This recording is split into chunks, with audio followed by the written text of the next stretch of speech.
முதல்ல என்ன செய்யணும், நம்ம கையில இருக்கிற கோலை தரையில போடும். மோசே பார்த்து ஆண்டவர் சொன்னாரு, உன் கையில இருக்கிற கோல் மந்திரவாதி கோலை முழுங்கணும்னா உன் கையில இருக்கிற கோலை தரையில போடு. வாசிங்க யாத்திராகமத்தின் புத்தகம் 4ஆம் அதிகாரம் 2-3.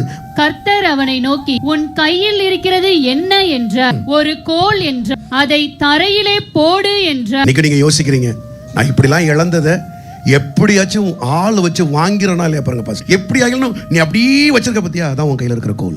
சில பேர்லாம் வெளில பார்த்தா ஒண்ணும் தெரியாது, அந்த கோலை கீழே போட்டா அந்த கோல் என்னவா மாதிரி இருக்கு, பயங்கரமான சர்ப்பம் அது. ஆண்டவர் சொல்றாரு, மோசே உன் கையில வச்சிருக்க பாரு கோல், அதை வச்சு நீ ஒன்னும் பண்ண முடியாது, அந்த கோலை மந்திரவாதிங்க முழுங்கிடுவான். எனக்கு முன்னால கீழே போடு. அர்த்தம் என்ன, தாழ்த்து. அந்த யோசனையை கீழே போட்டு, அது தந்திரமான யோசனை.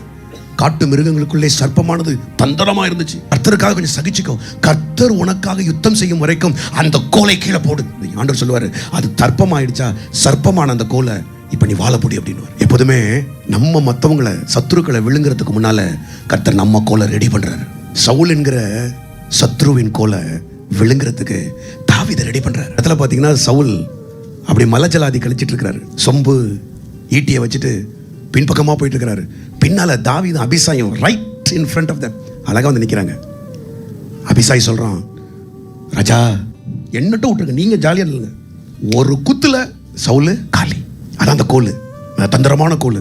நம்மளே புதைச்சிட்டும் போயிடுவோம். சவுல் ராஜா செத்து போனாருன்னு எல்லாருக்கும் தெரிஞ்சிடும், நம்மளே போட்டுருவோம். தாவீது சொன்ன, வெயிட் பண்ணு அபிசாய், கோலை கீழே போட்டுருப்பா, அது சர்ப்பமானதுப்பா, அந்த யோசனையே வேணாம்ப்பா, விட்டுருப்பா, கர்த்தரா என் சத்ருவை பாப்பாருப்பா.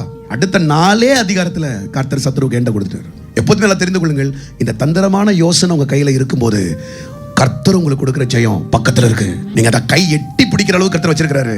அதை கர்த்தர் உங்க கையில கண்டிப்பா கொடுப்பார்.